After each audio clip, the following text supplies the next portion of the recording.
Hi అండి, ఎలా ఉన్నారు? నేనైతే చాలా చాలా బాగున్నానండి. అయితే చికెన్ పకోడా ఒక్కసారి ఇట్లా చేయండి, చాలా బాగుంటుంది. నేను చెప్పినట్టు ఆయిల్ కూడా పీల్చదండి. చాలా అంటే చాలా టేస్టీగా వచ్చింది. ఒకసారి ట్రై చేయండి. ఓకే, వీడియోలోకి వెళ్ళిపోతాం. ముందైతే మన చికెన్ని శుభ్రంగా కడుక్కోవాలండి. సాల్ట్ పసుపు వేసుకొని ఇట్లా కడుక్కుంటే నీచు వాసన రాదు. దీంట్లో అల్లం వెల్లుల్లి పేస్ట్ కొంచెం, పసుపు, ఇప్పుడు ఈ రెండు మంచిగా కలిపేసుకోవాలండి, ముక్కలకంతా పట్టేలాగా. ఒక నిమిషం మొత్తం.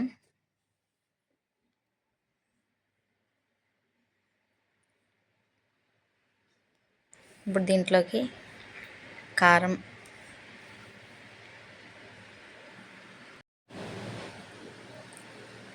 సాల్ట్, కొంచెం నిమ్మకాయ అండి, అరబద్ద మొత్తం పిండేసుకోవాలి. కరివేపాకు, కొత్తిమీర, చెక్క ఇవన్నీ కలిపేసుకోవాలండి మసాలా అంతా పట్టేదాకా ముక్కలకి. ఇట్లా కలిపేసుకోవాలండి మొత్తం ముక్కలకు పట్టేలాగా. ఇప్పుడు దీంట్లోకి 2 స్పూన్లు కార్న్ఫ్లోర్,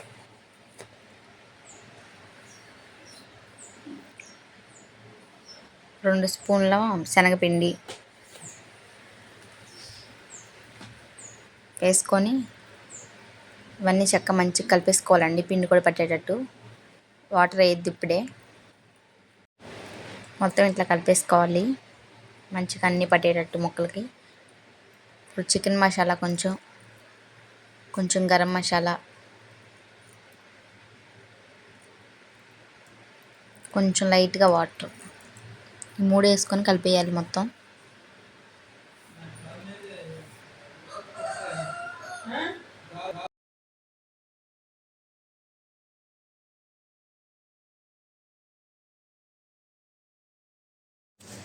కలిపేసుకున్నాక ఎగ్ వైట్ ఉంటుంది కండి, ఎగ్ వైట్ వేసుకోవాలి. ఇప్పుడు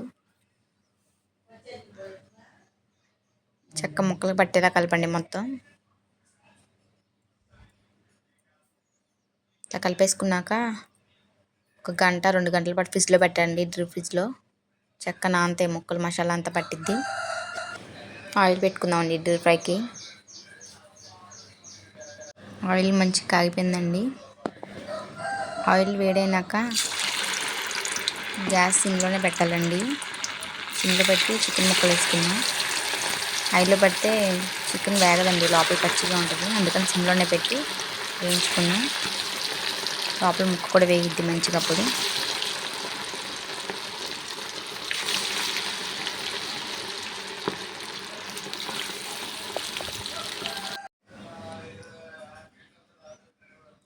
చూడండి, ఒకసారి ఇట్లా మధ్యలో కలుపుకొని చూస్తూ ఉండాలి. కలుపుతూ ఉంటే మంచిగా వేగుతుంది.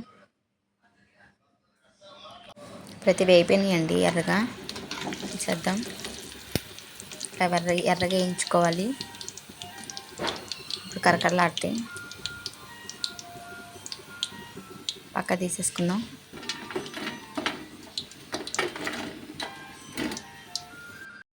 ఇప్పుడు ఇందులోకి లెగ్ పీసెస్ కూడా వేసేసుకుందాం. గ్యాస్ సిమ్లోనే పెట్టి వేయించాలండి, అప్పుడైతే ముక్కలు మంచిగా వేగితే. ఇందాక సౌండ్ వచ్చింది చూసారా, అట్లా గట్టిగా వస్తే. కొంచెం ఉంది, అది కూడా వేసేస్తున్నాం మొత్తం. చికెన్ పకోడీ అయితే అయిపోయిందండి. ఒక్కసారి ఇట్లా ట్రై చేయండి, చాలా బాగుంటుంది. ప్లీజ్ అండి, మా వీడియో కానీ మీకు నచ్చినట్లయితే లైక్ కొట్టండి, షేర్ చేయండి, కామెంట్ చేయండి, సబ్స్క్రైబ్ చేసుకోండి. కొత్త వాళ్ళు ఎవరైనా చూస్తున్నట్లయితే ప్లీజ్ సబ్స్క్రైబ్ చేసుకోండి.